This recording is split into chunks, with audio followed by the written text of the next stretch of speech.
Blaise Diagne, situé dans l'épicentre du triangle Dakar-Thiès-Mbour, et qui a été créé en 2014 par le président Macky Sall pour résoudre beaucoup de problèmes.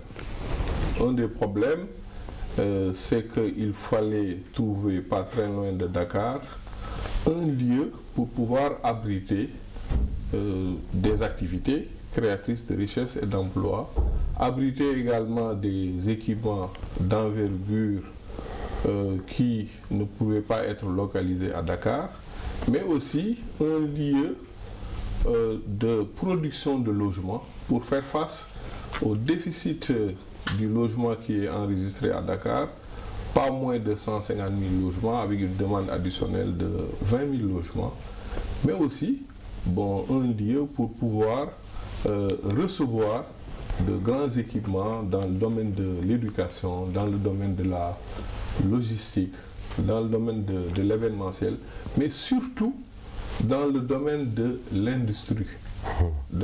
Parce que vous savez, la transformation structurelle de l'économie est un des piliers du PSE et l'industrialisation occupe une place centrale dans cette transformation structurelle. Alors, vous avez dit créé en 2014 par le président Macky Sall.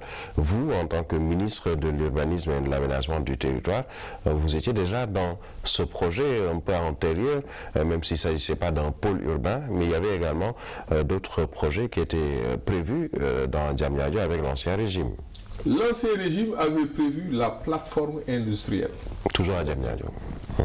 La plateforme industrielle qui n'est pas une ville, c'était pas conçu comme une ville, mais comme une unité industrielle nouvelle. Le lieu aussi d'implantation de cette plateforme, c'est pas ici, c'est pas le nord de Diamniadio, au nord de la voie ferrée. C'était à Diamniadio village même et autour de Diamniadio village. Donc, du point de vue déjà de l'objet, les deux projets sont différents. Le pôle urbain est une ville, c'est multifonctionnel. Donc dans cette ville, il y a bien sûr des fonctionnalités liées à l'industrie, à l'événementiel, à l'éducation, mais bien sûr, dans toute ville, il faut bien qu'il y ait des logements. Du point de vue de l'objet, les deux projets sont différents.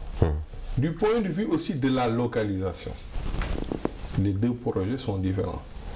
Du point de vue même de sa composition aussi, les deux projets sont différents. Et comme l'aménagement, on peut le définir soit par l'objet, soit par la finalité, soit par la composition, quel que soit le bout par lequel vous prenez la définition de l'aménagement, les deux projets sont différents.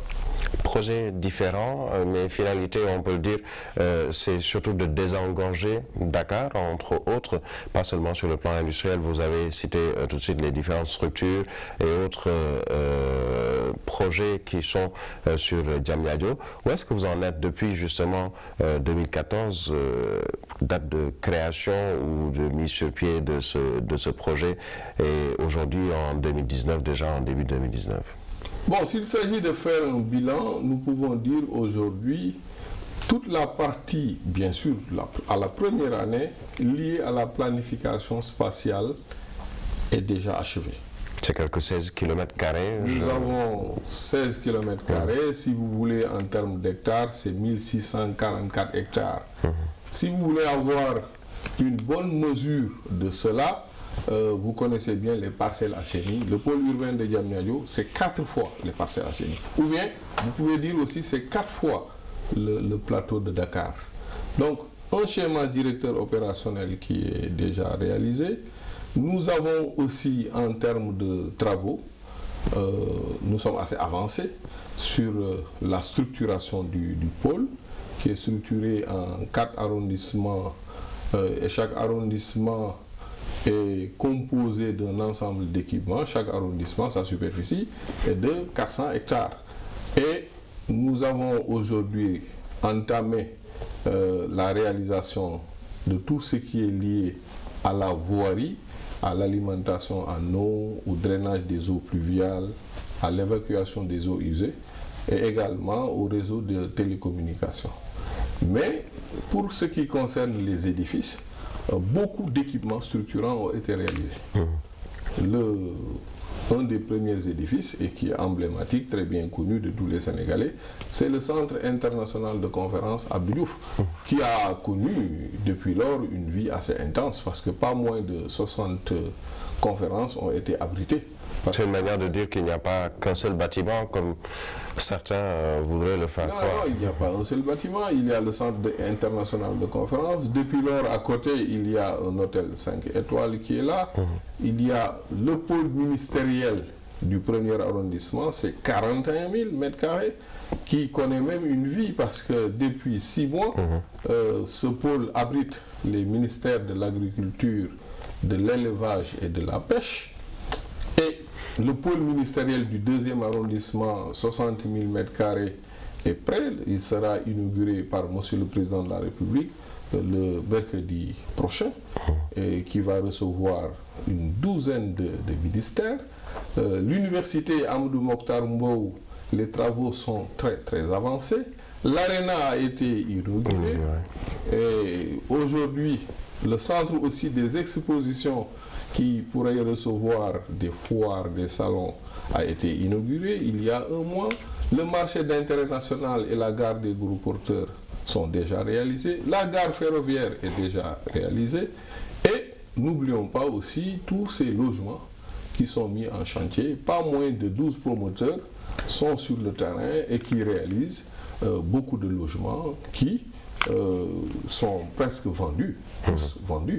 Et ces promoteurs-là, nous en comptons beaucoup de Sénégalais, beaucoup d'investisseurs sénégalais.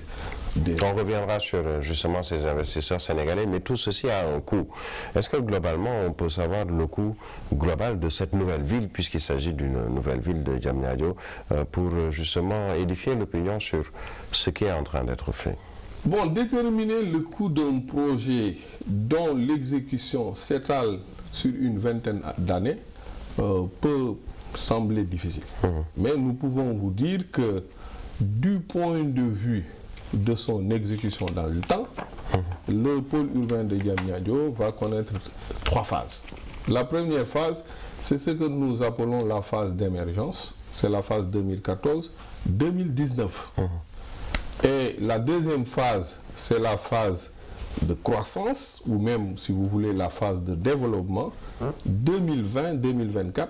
Et nous avons une troisième phase qui est la phase de développement continu, de consolidation ou de maturation.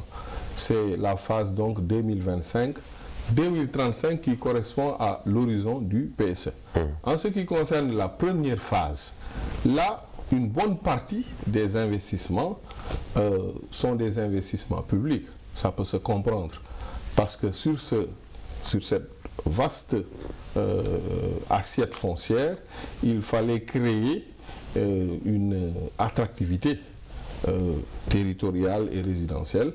Et l'État s'est mis en avant comme acteur principal et non comme un acteur unique pour pouvoir réaliser tout ce qui est équipement structurant. Mais à côté, des privés aussi ont réalisé beaucoup de logements, beaucoup d'équipements. Donc on peut dire que les privés se retrouvent justement dans ce projet sur le plan financier. Ils ont eu des avantages, ils ont eu en tout cas à travailler sur ce projet pour, pour répondre justement à ceux qui disent que le privé national ne fonctionne pas. Le privé national est là. Il y a aujourd'hui 10 promoteurs sur le logement. Les 9 promoteurs sont des Sénégalais. Qui ont reçu des assiettes foncières, qu'ils développent, des assiettes foncières à des conditions d'attribution qui sont très favorables. Un bail emphytéotique, 270 francs pour 270 francs le mètre carré. Et c'est l'État même qui réalise ce qu'on appelle les réseaux primaires, les réseaux qui structurent. Et ces privés réalisent des logements, des centres commerciaux. Aujourd'hui, nous avons même d'autres équipements qui sont réalisés par les privés, autres que le logement.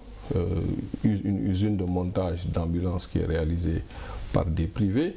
Le parc industriel aujourd'hui a reçu une vingtaine d'entreprises. Plus de la les 3/4 sont des entreprises sénégalaises. En ce qui concerne même certains équipements publics, si vous prenez par exemple l'exemple des ministères, les ministères ce sont des équipements publics, mais réalisés par des privés sénégalais dans le cadre d'un partenariat public-privé. Aujourd'hui, on désengorge Dakar. L'objectif, c'est justement que cette nouvelle ville de Diamniadio soit fonctionnelle. Pourquoi donc poursuivre, par exemple, ces travaux du nouveau building administratif, alors qu'on le sait, pas mal de ministères vont se retrouver ou sont déjà dans ce pôle urbain? À la fin de l'année, le pôle va recevoir 20 à 21 ministères pour 150 000 mètres carrés. Le pôle ministériel du premier arrondissement fait à peu près 41 000 mètres carrés. Le pôle ministériel du deuxième arrondissement, 59 000 à 60 000. Et vous avez le pôle ministériel du troisième arrondissement, 30 000. Mais vous savez, tous ces ministères, tous ces édifices ne peuvent pas recevoir tous les ministères. Le building est dédié à d'autres ministères. Tous ces ministères qui ne vont pas déménager à Diamniadio et qui resteront à Dakar, comme le ministère de la Justice, le ministère des Forces armées, le ministère de la fonction publique et même le chef du gouvernement, la primature, mais pourrait être logé au niveau du building administratif. Oui, alors on peut dire que cela va aider notamment par rapport au ministère et autres. Vous êtes quand même un expert en urbanisme et aménagement du territoire. Cela va sensiblement en tout cas aider à désengorger Dakar. Mais au-delà des ministères, le Sénégalais lambda, citoyen comme moi, peut-il aujourd'hui se targuer de pouvoir trouver un logement ici à Diamniadio dans ce pôle, ou cette nouvelle ville? Il peut trouver un logement, à des conditions même très douces, parce qu'ici nous avons ce qu'on appelle les logements sociaux. C'est les logements dont le prix de cession ne dépasse pas 20 millions. Et Diamniadio compte beaucoup de logements sociaux, dont le prix varie entre 12 millions et 20 millions. Bon, pourquoi? Parce que simplement, c'est les promoteurs qui réalisent ces logements ont reçu de l'État beaucoup d'aides. Il a été mis à la disposition donc de ces promoteurs un régime foncier de faveur. Je vous l'ai dit tout à l'heure, le terrain à Diamniadio est cédé au travers d'un bail amphithéotique à 270 francs le mètre carré. Et aussi, tous ces logements sociaux sont exonérés de la TVA. Le promoteur qui les réalise, l'impôt sur les sociétés est réduit de moitié. Les droits d'enregistrement sont réduits de moitié. Bon, ce qui fait qu'un logement de surface bâtie de 110 mètres carrés, qui aurait pu coûter à Dakar à peu près 35 millions, peut coûter à Diamniadio, coûte à Diamniadio 20 millions. Mais à quand justement cette approche, elle est très belle et novatrice, quand est-ce que ce Sénégalais ou ce citoyen pourra justement habiter à Diamniadio? Mais les Sénégalais pourront habiter à Diamniadio dans un mois, dans 2 mois. Tous les logements qui ont été le produit ont été vendus. Il reste à raccorder certains logements à l'eau et à l'électricité, mais une fois que ce raccordement aura été fait, ces logements-là seront occupés. Ces logements sont vendus. Alors, vous êtes toujours pour ce leitmotiv, un Sénégal sans bidonville? Bien sûr, et on peut y arriver. On peut y arriver. L'essentiel, c'est de mettre en place un programme pour éradiquer tous ces bidonvilles qui existent. Et quand je dis éradiquer, il ne s'agit pas de déguerpir ceux qui sont là, mais il s'agit de mettre en place un programme de restructuration de ces quartiers et de régularisation foncière de ces quartiers. Et mettre en place aussi, en même temps, un dispositif, une politique pour empêcher que cette situation ne se reproduise. Et comment le faire? Il s'agit de mettre en place tout un dispositif efficace de planification des villes, mais aussi un dispositif de surveillance de l'occupation du sol. Oui, vous parliez de planification des villes. Vous avez cité à l'entame de votre propos les parcelles assainies, entre autres exemples. Est-ce qu'on peut dire aujourd'hui que si on revisite un peu le passé, Dakar et d'autres grandes villes du Sénégal ont été très mal faites? En fait, je ne dirais pas que Dakar et d'autres villes ont été très mal faites. Dakar, il y a une bonne partie de Dakar est bien planifiée. Le plateau est bien planifié. Le quartier de la Médina aussi est très bien planifié. Des quartiers comme zone A, zone B et tout ça sont très bien planifiés. Nous avons des bidonvilles à Dakar et surtout à Pikine et également à Guédiawaye. Pourquoi à Pikine et à Guédiawaye? Bon, parce que là, l'occupation a précédé la planification. Et il faut dire aussi que dans ces villes, bon, nous n'avons pas peut-être été vigilants pour mettre en place de manière très précoce un dispositif de surveillance et d'occupation du sol.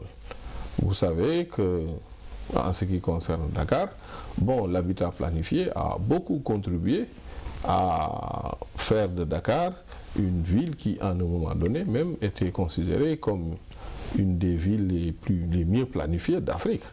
Et certaines sociétés publiques comme la SNHLM et la SICAP ont beaucoup contribué dans le cadre de cet habitat planifié à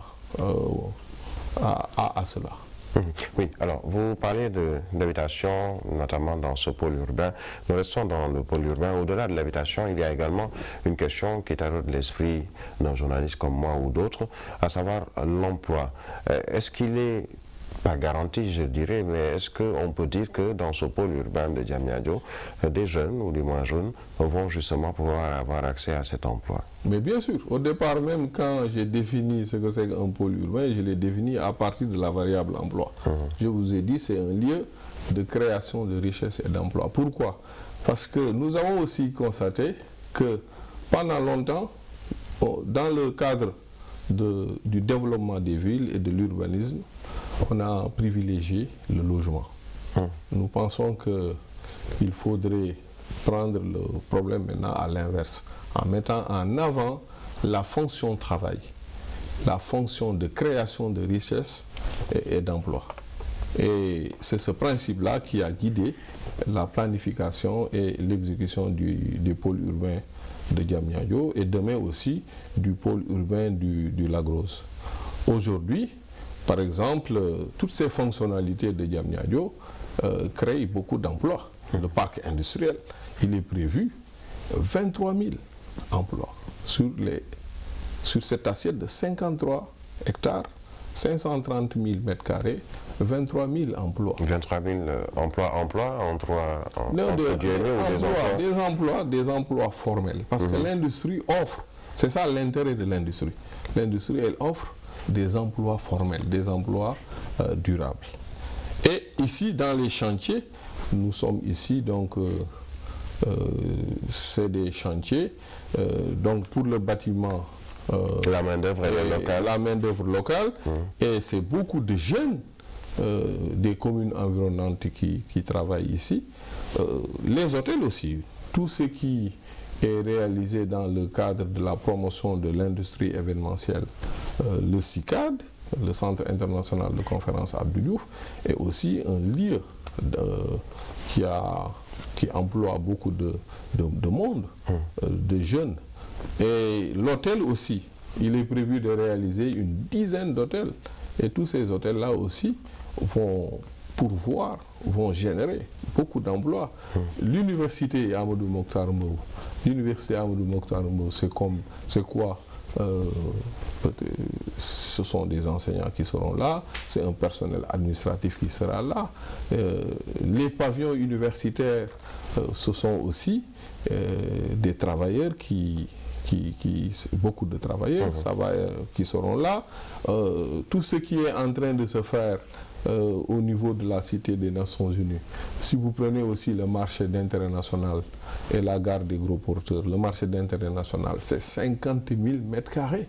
Bon, on peut escompter que sur chaque 2 mètres carrés, on aura un emploi. Donc ça pourrait générer 20 à 25 000. Alors c'est plus qu'un rêve, c'est une réalité. On peut peut-être la toucher très rapidement. La preuve, Diamniadio est devenu une réalité. Bon, il y a 6 mois, cette interview, vous aurez, pour me faire cette interview, pour m'accorder cette interview dans mon bureau. Sur un chantier quelque part. Oui, bon, maintenant, aujourd'hui, moi-même, nous tous, on est là, le ministre de l'Agriculture et l'ensemble de ses services, il est là, le ministre de l'Élevage est là, le ministre de la Pêche est là. Demain, vous aurez, dans quelques jours, vous aurez une douzaine de ministères. Dans un mois, vous aurez le marché d'intérêt national, des commerçants qui seront là. Et aujourd'hui, le parc industriel, c'est pas moins de 20 entreprises qui sont là, qui travaillent.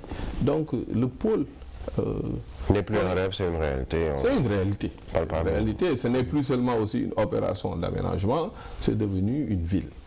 Voilà, nous allons marquer une courte pause puisque nous en sommes à la première partie. Le temps de retrouver le service commercial. Toute la vérité revient tout de suite avec notre invité, Seydou Sy Sall.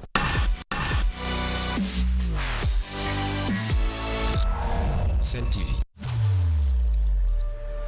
Sen émission Sen jotaay tey nag ñu ngi koy seq ak monsieur le ministre de l'hydraulique di Mansour Faye nekk tamit maire bu Saint-Louis. li ñu wut mooy fexe ba yokk maanaam qualité ndox mi fexe aussi ba prix bi wàññeeku parce que boo jëlee par exemple administration xam nga bu njëkk bu ñu demee pour ñu contrat bi chaque année prix bi dafa war di yokk 96 ba 2003 prix bi di yokk ndànk-ndànk 3% pour inflation mais nee ba 2003 2005 maanaam ñu bloqué prix yi loolu waroon yokk ci prix yi ndox mi administration gàttu ko tey facture administration le mètre cube état bi ñu koy fay 2500 francs le mètre cube alors que askan bi en moyenne ñu ngi fay 500 francs 530 francs le mètre cube.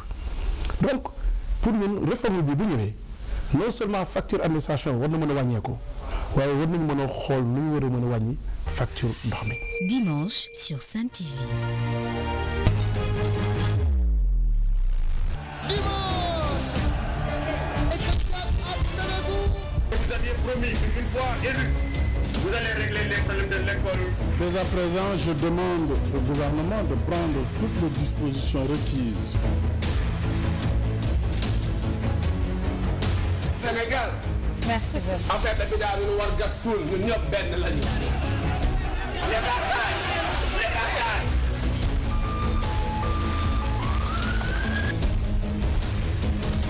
Nous sommes toujours Ngor mais bi yoon ci centre de vote Alieu Samb. Demandez à Macky Sall de visu de quel droit il faut stipuler.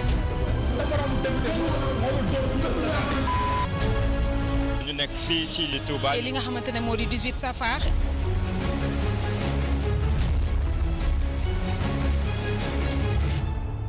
Sen TV, bienvenue chez vous.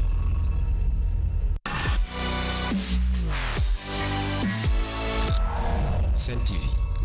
Retour sur ce plateau de toute la vérité. Je le disais à l'entame, nous sommes ici au niveau du pôle urbain de Diamniadio, nouvelle ville avec notre invité le délégué général au pôle urbain de Diamniadio, élu Lac-Rose. Je précise que le Lac-Rose il fait partie justement de ce pôle urbain. Alors Seydou Sy Sall, où est-ce que vous en êtes justement avec cette deuxième phase, à savoir le Lac-Rose? Est-ce que quelque chose est en train d'être fait ou vous terminez d'abord Diamniadio avant d'aller sur le Lac-Rose? En fait, le Lac-Rose, c'est un autre pôle.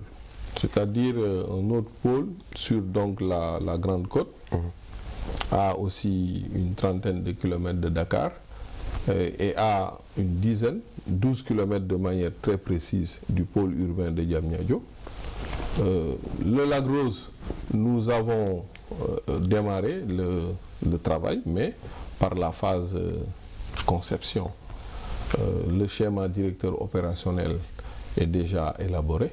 Nous avons, dans le cadre donc du projet urbain, mis en branle tout ce qui est lié donc au projet territorial, mais en même temps aussi le processus de concertation. Le Lac Rose, sa différence avec Diamniadio, c'est que le Lac Rose présente des territorialités différentes. Nous sommes pas très loin, en front de mer, donc avec un écosystème maritime, donc autour d'un lac, donc avec la présence d'un écosystème lacustre, mais aussi d'un écosystème dunaire, des zones humides, et nous avons donc bâti le schéma directeur opérationnel en fonction de ces territorialités, mais en fonction aussi de ce qui est nécessaire en complément avec la ville de Diamniadio. C'est pour cela que sa vocation principale, le Lac Rose, c'est le tourisme et le résidentiel. Cela va relancer le tourisme, relancer justement. Voilà. Et aussi l'agro-industrie, parce que nous sommes aussi pas très loin de la zone des Niayes. Il s'agit de mettre en place des unités industrielles de transformation des produits qui nous viennent donc des Niayes. Oui, alors il y a également le volet environnement qui souvent a été pris en compte dans ces différents projets, notamment celui de Diamniadio et celui du Lac Rose. Où est-ce que vous en êtes également par rapport à ce volet environnement, puisqu'on le sait, vous avez dû faire des aménagements sur ces différents sites et en prenant en compte justement les... Bien sûr, nous sommes même obligés de prendre en compte. Bon, la loi nous y oblige, mais en même temps aussi, nous avons mis en place un dispositif avec des principes très clairs. Tout projet qui doit être réalisé à Diamniadio doit faire l'objet d'une évaluation environnementale, d'une étude d'impact environnemental. Mieux, la ville elle-même fait l'objet aujourd'hui d'une étude stratégique, environnementale stratégique. Et sur le Lac Rose aussi, nous allons procéder de la même manière. Il y aura des personnes ou des familles entières qui seront déplacées, comme ce fut le cas également pour le projet et de pôle Diamniadio et également... Le pôle de Diamniadio, des personnes n'ont pas été déplacées parce que ici les impenses s'analyser en termes de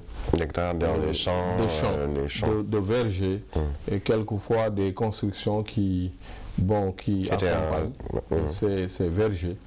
Et le principe qui a été dégagé, toute impense est évaluée et la personne propriétaire de ces impenses reçoit son indemnisation avant la prise de possession. Alors à ce jour, il n'y a pas de dette pour ces différentes il n'y a pas de dette. Ce sera le cas également. Maintenant, sur le Lac Rose, la situation est différente parce que le Lac Rose, il y a beaucoup de dans la chaîne, il y a 12 villages. Et ces villages-là seront intégrés.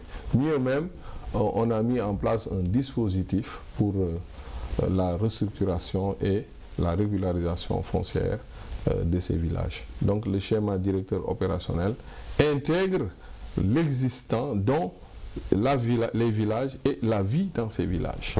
Donc elles ne seront, ces villages ne seront pas du tout rasés ou touchés ni rien. Non, nous avons mis en place un schéma directeur opérationnel qui les intègre. Alors, je disais tout à l'heure, en Sénégal sans bidonville, une comparaison est faite avec aujourd'hui le pôle urbain de Diamniadio. Akwaba, par exemple, à Abidjan, ou la cité Akwaba, en Côte d'Ivoire. Est-ce qu'aujourd'hui on peut dire que ce que le gouvernement est en train de créer, de mettre sur pied, de sortir de terre, on peut comparer cette nouvelle ville à d'autres grandes villes africaines, comme c'est le cas à Johannesburg ou en Côte d'Ivoire, je le disais tout de suite à Abidjan? Bon, Akwaba City est très bien connu des urbanistes et des aménagistes. Mais il s'agit encore d'un projet qui se trouve à une étape de conception. C'est-à-dire ces 12 000 hectares, pas très loin d'Abidjan, pour canaliser l'urbanisation de la ville d'Abidjan. Bon, la différence déjà, c'est que Diamniadio est devenu une réalité. Bon. Maintenant, Diamniadio, l'intérêt de Diamniadio, c'est que Diamniadio de par les fonctionnalités qui y sont développées, va aider la métropole de Dakar à se repositionner. Mais comment? Vous savez, l'industrie événementielle, aujourd'hui nous avons le Centre international de conférence Abdou Diouf. Depuis 2014, nous avons fait le décompte du nombre nous avons fait le décompte des événements qui ont été abrités par ce centre. Donc c'est pas moins de 60 conférences de dimension internationale. Et à côté, nous avons déjà un hôtel 5 étoiles. Vous avez l'aéroport pas trop loin non plus. L'aéroport pas très loin. Et aujourd'hui, nous avons aussi le centre des expositions. L'Arena aussi à côté. Tout cet ensemble va aider le Sénégal et surtout la métropole de Dakar à se repositionner sur l'échiquier africain, dans le domaine de l'industrie événementielle. Nous avons aussi aujourd'hui l'université Cheikh Amadou Mokhtar Mbow qui est orientée vers une quinzaine de filières scientifiques, la Cité du Savoir, des centres de recherche. Cet ensemble aussi va doter Dakar d'un cluster sur la recherche et l'enseignement supérieur, mais aussi sur les innovations. À côté du parc de technologie numérique, à côté aussi du parc industriel. Tout ceci aussi va aider Dakar à se repositionner dans le domaine de la logistique, dans le domaine de l'industrie manufacturière, mais aussi dans le domaine de la recherche et de l'enseignement supérieur. Oui, alors vous parliez tout à l'heure, on va revenir sur ce sujet, sur la place du privé. Il est vrai, sur le plan des logements, entre autres, on sent le privé, mais de manière générale aujourd'hui, quelle est la place du privé dans le fonctionnement de l'industrialisation au Sénégal? On l'a vu il y a très récemment avec le Club de Paris, la rencontre de Paris avec les investisseurs. Au lendemain, ce sont les privés qui ont engrangé quelques 1200 milliards de francs CFA. Le privé aujourd'hui a-t-il sa place au Sénégal par rapport à certains qui disent qu'on ne sent plus le privé national? Le privé a sa place, et je dirais même mieux, le privé sénégalais, le privé national doit avoir sa place. C'est-à-dire, nous ne pouvons pas développer le Sénégal si le privé national n'occupe pas une place, je dirais même une place centrale dans ce que nous sommes en train de faire. En tout cas, en ce qui concerne le développement des deux pôles urbains, nous leur avons donné toute la place. Aujourd'hui, je vous ai dit que dans bien des domaines, ce sont les privés qui sont les principaux investisseurs. Dans le domaine même de l'industrie, je vous ai dit tout à l'heure que dans bien des domaines, ce sont des Sénégalais qui sont là. Contrairement à une idée qui est bien répandue aujourd'hui, ce sont des Sénégalais qui sont là. Maintenant, il faut amener ces privés à se regrouper davantage, à avoir beaucoup plus de moyens pour pouvoir compétir aussi sur les grands chantiers. Ce n'est pas le cas actuellement. Vous parlez de regroupement. Les privés se sentent justement délaissés dans tous les grands projets de l'État. Ils ne sont pas délaissés. Je pense qu'il faudrait arriver à trouver avec eux la voie qui va leur permettre de pouvoir se positionner sur les grands marchés, mais qui demandent beaucoup de moins, qui demandent en matière de financement beaucoup de moins, mais qui demandent aussi en ce qui concerne l'expertise pour pouvoir réaliser ces projets, une expertise avérée. Nous pensons qu'avec le regroupement, ils pourront y arriver. Mais je peux vous dire déjà à Diamniadio,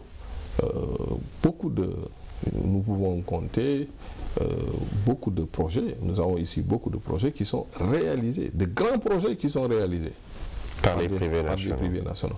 Le pôle ministériel du premier arrondissement, 41 000 m² est réalisé, financé par des privés nationaux.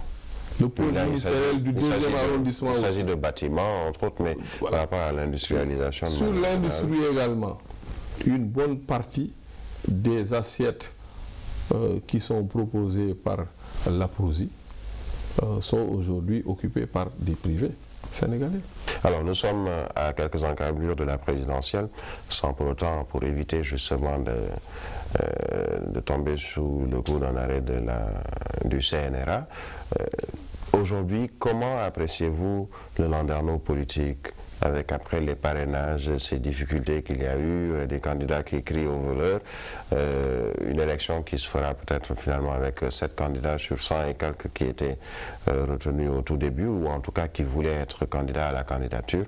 Comment appréciez-vous cette échéance?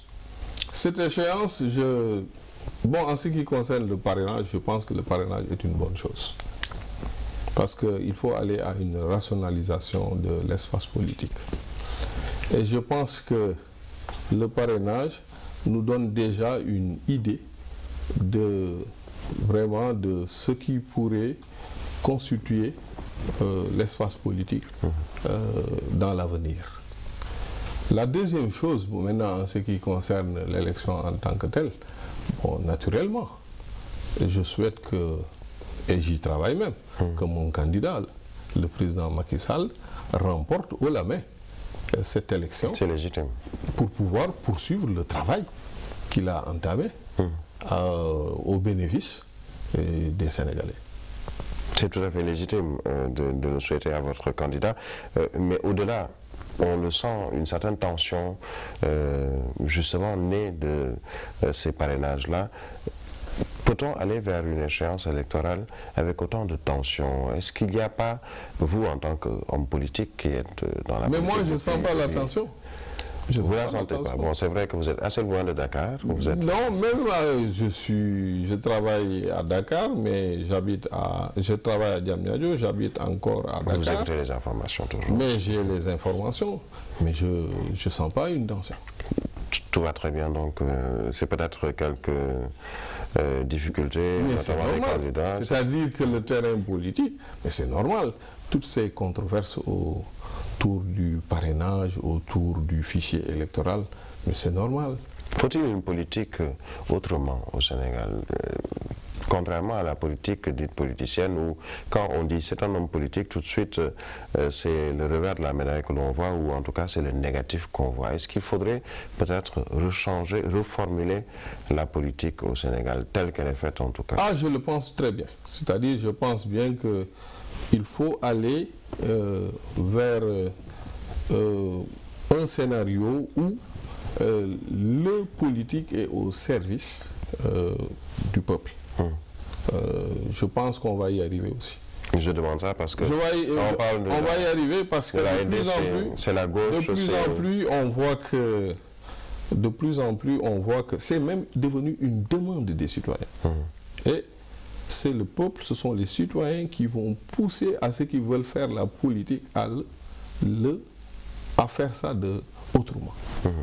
Je le demande puisque quand on parle de la LD, de AJ, on pense notamment à la gauche, une gauche qui, quand même, selon en tout cas certains experts, vaut encore son pesant d'or sur le plan politique, a des idées bien différentes de ce qui se fait un peu partout. Donc il faut nécessairement changer cette politique aujourd'hui.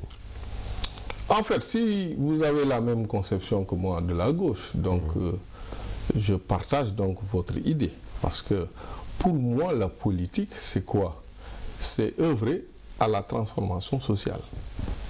Et pour œuvrer à la transformation sociale, ça demande un engagement, bien sûr, mais ça demande aussi le travail. Il faut bien qu'on s'engage dans le travail. C'est par le travail qu'on crée de la richesse, c'est par le travail qu'on crée des emplois. Et cette richesse qui est partagée, qui est redistribuée, moi j'y adhère. C'est dans cette manière de faire la politique. Oui, alors nous allons toujours poursuivre sur ce domaine politique. On ne va pas trop s'immiscer dans les affaires de la cité telles que certains le disent. Une politique qu'il faudrait changer, des noms politiques qui sont aujourd'hui candidats à la présidentielle. Cela veut dire que ce sont les populations qui n'aiment plus le politique, entre guillemets.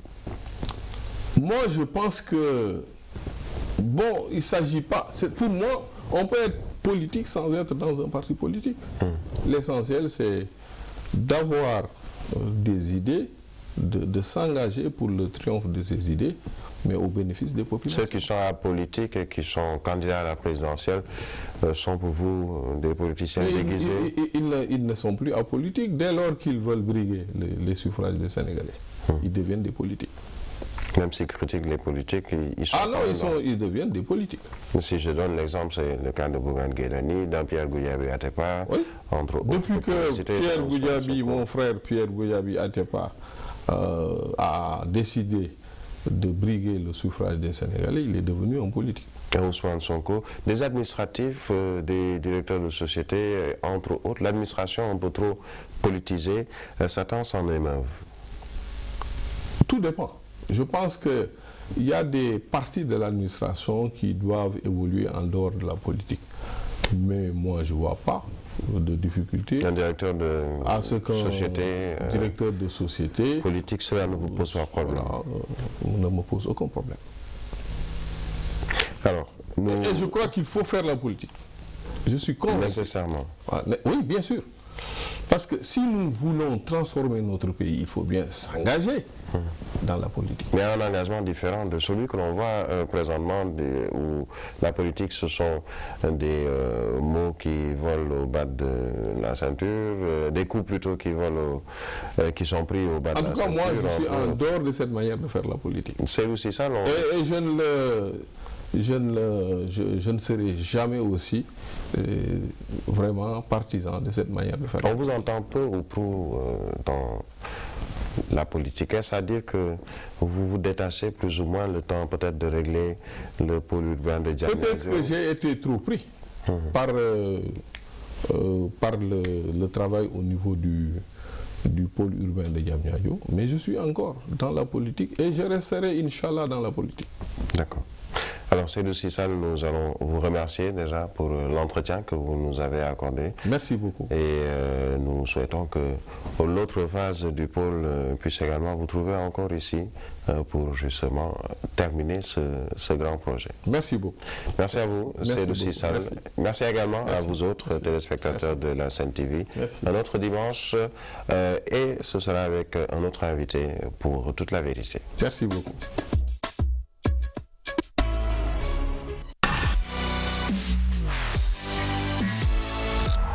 Sen TV, bienvenue chez vous.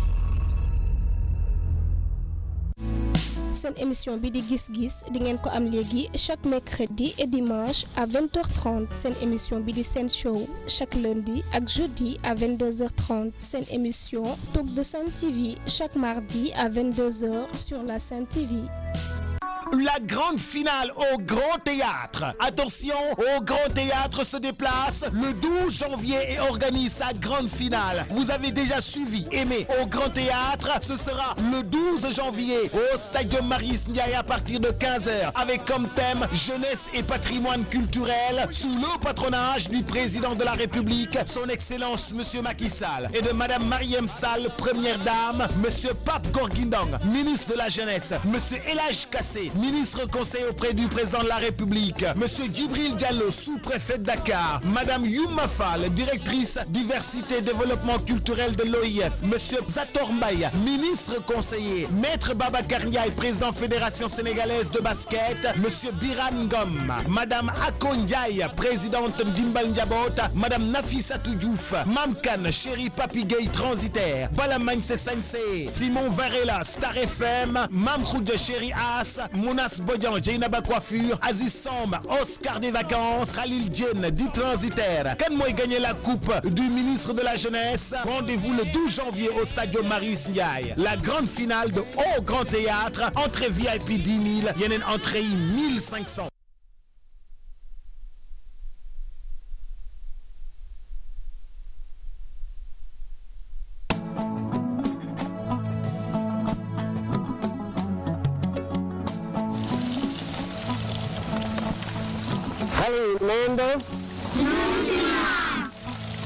tey nag dama di nettali histoire dundu jàmbaar bu mag bu ñu naan Jéeri Joor Ndeela Faal.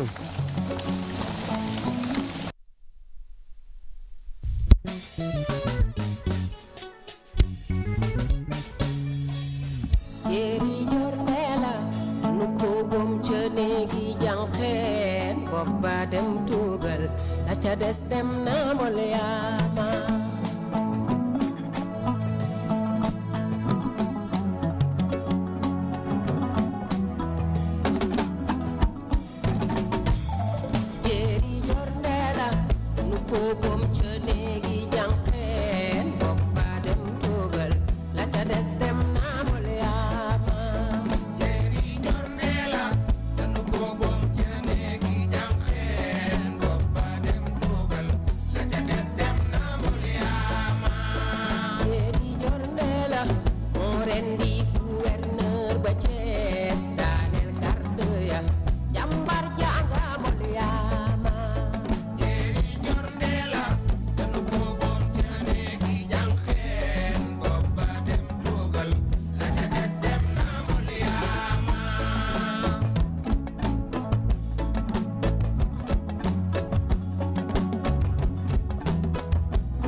ne saa yoo wootee wallu bëgg nga ñu dégg la.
Yeah.